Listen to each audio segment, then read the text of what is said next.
Hello everyone, this is Jukes there, and you're listening to the Man Club podcast, the podcast that brings you truth, being in your truth, being in your heart space, and of course, success in your relationships, health, business. And today, on that note, we have someone who's an expert on health and rituals, and we have Nick Elvery of Supercharger Academy. Welcome, Nick. Thanks, Duke. Thanks for having me. So, Nick, first of all, do you want to just share with people, because I think your story is the kind of story that really can give some people some insight of what's possible, and maybe hit home to some guys who are listening and girls on where they might be and what they might have been through and how they can improve their life. Sure. Okay, cool. So my story is a decade of using drugs and alcohol and basically destroying my life from a health perspective, but also from a relationship perspective, with my family and my friends. So I spent over a decade dedicating my life to using and doing drugs, and through that space, and also seeing my dad have MS for 25 years and deteriorating over that period of time, and seeing him go from a great human being to someone that couldn't fend for himself, really gave me a real different perspective on how important our health is. So through that experience, coming out the other side of now transforming not only my health from a physical point of view, but also removing drugs and alcohol from my life for nearly 4 years now, and just utilizing that experience. And through that whole journey and coming out the other side, I created the Supercharger Academy, which is aimed at helping clients lose weight, regain their health over a 14-week period. It's an online program. We can get more into it as time comes on, but my whole experience has really allowed me to see why health is such an important foundation, if not the most important foundation. We've all heard the cliche story that having millions of pounds in your bank account means nothing if you're lying on your deathbed. And I just can't emphasize that enough. It means so much to me, and that's how I live my life these days. And how is your life differently now, Nick? Let's go into feelings. So when you were doing drugs, why were you doing drugs? And also you became overweight. Looking back now in hindsight, what do you see were the steps and the reasons why you leaned on drugs, and also why you became overweight? Well, I mean, the first thing is that don't do the amount of drugs I did without wanting to escape and run away from life, and that's fundamentally what it was all about. It's just pure escapism, and the same goes for the food. My issue was I would put weight on, I would lose weight, and then I would put more weight on. The classic yo-yo diet. I tried every single diet out there and spent, at the same time, about a decade of going up and down in weight and never being consistent with it. And through that frustration, that contradiction of information that's on the internet that overwhelms us on a daily basis, with people trying to flog us products here, there and everywhere that actually don't do us much good, probably do us a bit of harm, and realistically don't give us long-term consistency. So it was Supercharger Academy for me was really born out of that frustration, of that contradiction. I really want to cut through all the fluff and actually give my clients what really makes a difference. So from my world, Nick, coming from my background, it's always been, whenever I saw someone with an addiction, whether it was sex, whether it was alcohol, whether it was food, smoking, whatever it might have been, 9 times out of 10, you could trace it back to some kind of emotional heartbreak. Yeah. Have you seen that with your clients, or did you see that with yourself? And do you kind of see that as a pivotal point that meant you were looking for that connection in another place? Yeah, I mean, I think fundamentally it comes down to self-love. I think all of these things, for me, I couldn't take my t-shirt off on the beach. That for me was just an absolute no-no, because I didn't feel confident about how I looked, and that fundamentally comes back down to your self-esteem, your confidence, and your love. And I think for everyone it's different, right? Every client has their different things in their childhood, but I definitely see a correlation between what people have gone through and their experiences and how they are now. It 100% is linked. So your life now, Nick, how does it differ? Like from in terms of how you feel, in terms of how your body is, like you just talked then, and I'm sure some men listening to this have gone through the same thing, that feeling of, do you know what, I'm just going to leave I remember when I was young and everyone else was, getting, not naked, but getting down to like jump in the river or whatever it was. Yeah. And I was like, no, that's cool, I'm just going to keep my t-shirt on. They're like, oh, that doesn't make sense. You're going to be colder. And I didn't have the balls to say, actually, I just don't feel comfortable. Yeah. From that to now, what are some of the differences, in terms of beingness and how you feel and just walking around and connecting with people? Well, I think what has it done for you ultimately? It ultimately is about confidence. I speak to my clients and I talk to other people about my business a lot, and the key thing that comes up is it's not about losing weight. Losing weight is almost a byproduct. It's the confidence that you gain through that experience, not only because you look and feel great, but also you now have this knowledge that's been missing and this application, you've actually applied it in your life and actually seen the results for yourself. So for me, it's the confidence piece, right? And it plays in every part of our life. So when you get clients coming to you, you meet people at workshops, events, and they're like, okay, this is what you do. You're the guy who instills new habits, gets people to lose weight. What is the number one question people just aren't freaking asking themselves? If they did, it could get them closer to understanding, they're not just looking to lose weight, what they're actually looking for. I think that's a great question. And it comes down to awareness, doesn't it? I think we typically find that on the surface level, a big part of my program is the first week we write a why. Yeah, so it's really important to understand, why are you doing this? Why do you want to lose weight? Why do you want to have a six pack, which is the classic man thing, right? And what they'll tell you is, I want to lose weight because I want to look great or whatever. I want to have a six pack. But actually, when you break it down, it's usually because they want to attract girls. That it's usually because they want to feel, they want to feel good in bed. They want to be able to take the shirt off. There's underlying things, and it won't necessarily be that for everyone. But it's about really getting down to the honesty. And that's where it comes down to, right? It's actually peeling off these layers and asking yourself, well, why is that? Is that right? Really questioning it. And that's the same with everything. When I talk to my clients, I spoke to one the other day about drinking wine. And I said, okay, well, next time you're drinking wine, ask yourself, why am I drinking this wine? It's not in line with your goals. It's not really what you want to be doing. So for me, it's about gaining that awareness through asking the correct questions at the time, and without actually having a look at what you're talking about and really go in depth. And we don't do that in modern world, I don't think. We're surface level most of the time because we're afraid of digging too deep for whatever reason, and that's probably connected to our childhood and all sorts of other things as well. But for me, it's about asking questions and really getting honest.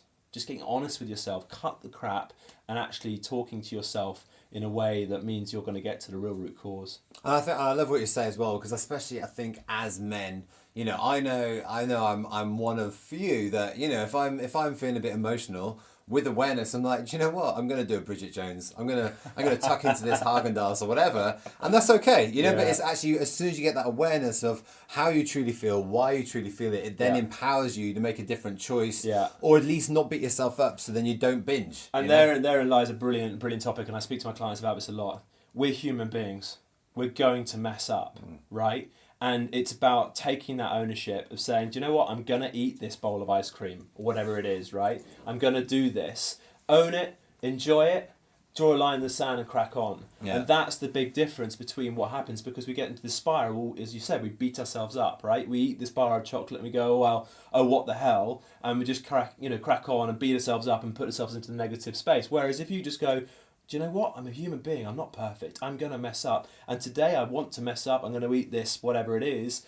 Eat it. Enjoy it, please. Don't just sit there going, oh, it's horrible. I'm so bad, beating yourself up. But then the real key is to draw that line and then crack on and move on with that and just say, look, I've owned that choice. It's all good. Let's carry on. So someone listening now, Nick, and they're literally thinking, yeah, that's me. Yeah, this is resonating. That's resonating. What are some things you've already talked about, just recognizing your feelings before you do things, before you eat, while you eat, after you eat, and just kind of checking in with yourself. Yeah. What are some other tips that you'd say, listen to this podcast now, if you want to just start looking at your life and understanding why you're doing certain things, why certain habits aren't maybe positive and quote unquote, what are some tips you'd give? I think it comes back to what I said earlier, it's simply about asking the right questions.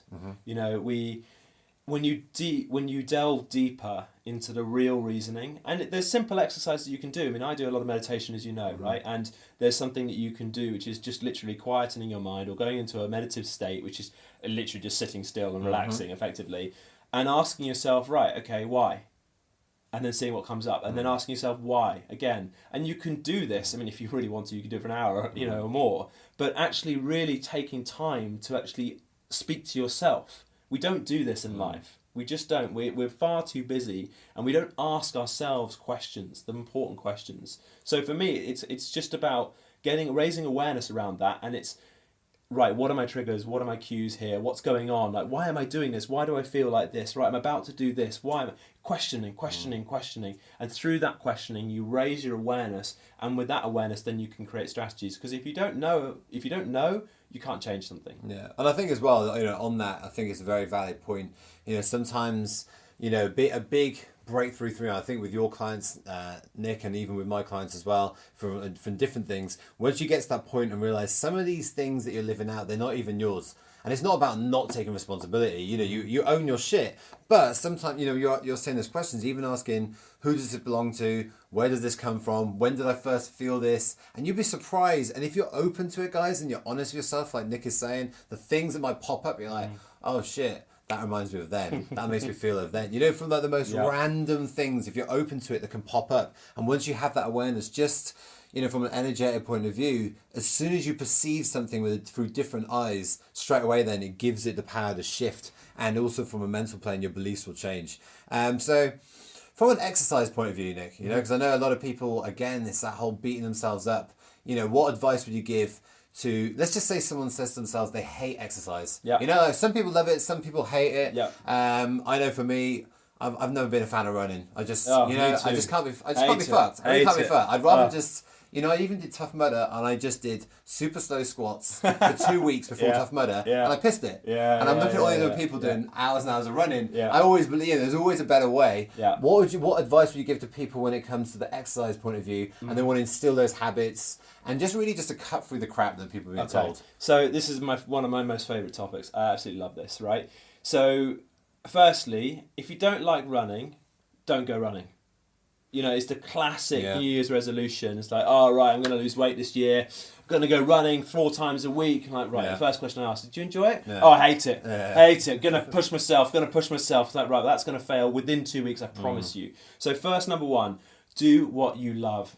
Best exercise is the one that you do consistently, and that the most effective is, and the one that you're going to do most consistently is the one that you love. So that doesn't mean that you have to go to a gym. A lot of my clients hate the gym and will never go, and I will never force them to do that, right? So firstly, explore what you love, and if you don't know what you love, try things, right? Simple as that. And secondly, stop doing hours of cardio, please. Just stop it. Short, sharp, high-intensity training that lasts 15 minutes tops is far more effective from a weight loss perspective all day long. I don't care who you are, right? And walking. Totally underrated. I walk every day. I go for a morning walk. I put my headphones on. I listen to podcasts, supply me some amazing information and inspiration for the day. Walking is underestimated. Cardio, doing hours of cardio is totally unnecessary. And anyone that tells me they can sit on a cross trainer for an hour and actually enjoy that, I'd love to have a conversation with them. Me and Nick were talking about this earlier on over lunch, and I think this is a key concept. You see other people in the gym and you look at them, or you see other people training and you look at them. Guys, check in. Nick was saying about your why. Check in with your why. Are you training because you want to get a little bit more trim and you want to feel better about yourself and you'll have a bit more confidence and feel a bit more of an animal in the bedroom?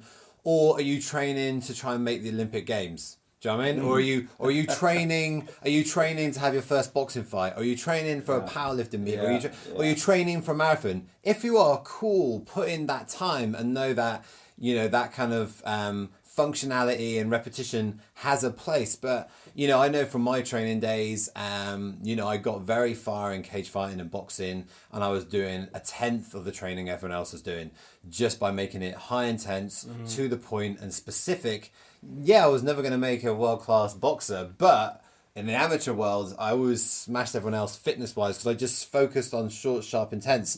And it's you're not trying to.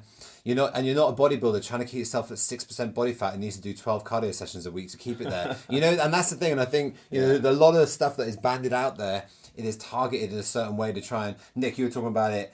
Just the idea of giving something new all the time to try and keep people interested, but actually it's just very simple. I think that idea of just find something you love and just know that that's what you love and just go with that. And once you get to a certain place, maybe then you can consult with someone like Nick and be like, hey, what do I need to change? What do I need to improve? I think also it's worth noting that it depends where you are in your life as well. And what I mean by that is, if you're someone that hasn't been to the gym for 5 years, then you shouldn't go and do an insanity class. You just shouldn't. I see it all the time, these workout packages that will aim themselves at people that are, heavily overweight, and they're saying, right, 30 days to get a six-pack, or whatever the nonsense slogan is, and they throw you into a high intensity. I do 45 minutes of high intensity cardio. It's horrible. It gets results, right? And I know the benefit of it. But I've been training for long enough, and I'm to that standard of fitness that I can deal with that. If you're someone that is just coming out of the blocks, so to speak, starting again, trying to get back into fitness, ease and gentle. The biggest mistake people make is they think of it as short term, 8 weeks, going to have a six-pack, job done, right? It's got to be a lifestyle change, and that's the whole point. Diets don't work, lifestyle transformations do. That's my slogan on my website for a reason, and I think that's really, really important. So let's talk more about habits, Nick. What are some just to really drill down? Once you get these habits locked in, how does it impact other areas of your life? So your keystone habits are really important. So instead of trying to change 10 or 15 things at once, which is most likely doomed to failure, focus on the ones that are really, really going to make the biggest difference, because what you'll find is there's a ripple effect. When you focus on just eating correctly, for example, or maybe just doing a little bit of exercise, walking a little bit more often, right? Then you'll find that has a sort of offset effect or a ripple effect onto other areas of your life. So the number one thing is don't take too much on at once. Just start start simple, start slow, and just build from there. And just why are you doing it? It always comes back to it. If you don't have that important why and you're not connected to that, then you can carry on building habits all day long. But when it gets tough and time gets hard, as a great quote of a friend of mine from a gym said, if your why doesn't make you cry, it's not good enough. And I think it's a very valid point. So start simple, don't start complicated and try and think about, right, what workout routine? Just start drinking more water today. Start eating a bit, aim for breakfast. The number one reason people have major problems with losing weight is their breakfast is all wrong. They set themselves up initially. So just start with those cornerstone habits. For the first 3 weeks, get your breakfast right. Start eating fat and protein. Get rid of the sugar and the carbohydrates for your breakfast. That thing alone, I was reading an article from Tim Ferriss recently talking about the fact if you throw eggs into your diet for breakfast, i.e. the fat and the protein, rather than having loads of fruit and carbohydrates, that makes a massive difference long term for your weight loss. So start simple, look at the keystone habits, and just keep it real. And can I just say something, guys? Because just in case Nick doesn't bring it up, stop eating fucking cereal. Seriously. Thank you. I swear to God. Yes. I swear to God. Yeah. Look at the ingredients, and look, Nick was talking about the fat and the protein. When you get that fat and the protein, you guys are listening. 99% of you I know are entrepreneurs, business owners. You want to have your neurotransmitters firing off. You want to have more focus.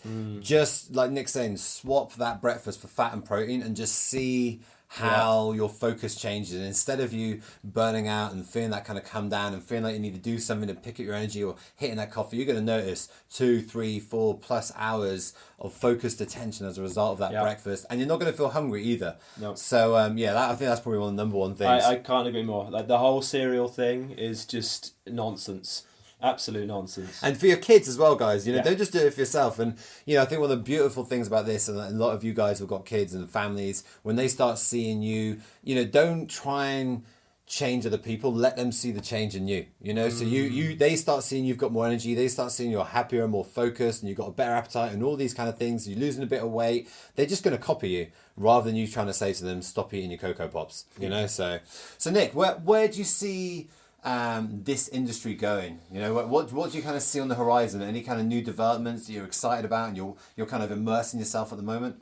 Yeah, so I think it's an ever expanding industry. My mission is to really transform this industry, because I look around and I see a lot of products and services that are promoted that are dubious from a health perspective, to say the least. Most certainly don't get results, and definitely don't have lasting long-term results. My commitment to my clients is that you do my program and then you crack on with real life. Yeah. Right? If I can't instill that information and those habits into you, then in theory I failed.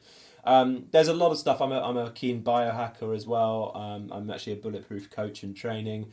There's a lot of new technology coming around. Neurofeedback, for example. There's a lot of great supplementation out there. There's also a lot of rubbish supplementation out there. I'd actually say that most of it is rubbish. But I think realistically, the technology side and implementing that into it, getting a lot of feedback from our exercise and our routines is really interesting.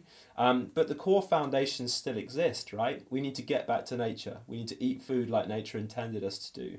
And we need to remove the sugar from our diet. And I don't think those foundations will ever go anywhere. I just think we're getting more and more in tune with being able to monitor our body and statistics and things like that a bit more readily, you know? And I think, guys, you know, for those of you who are like you consider yourself more conscious in quote unquote, you know, avoiding things like sugar. When I do body scans, often the body is telling me get rid of gluten. Not everyone, but a lot of people get rid of gluten.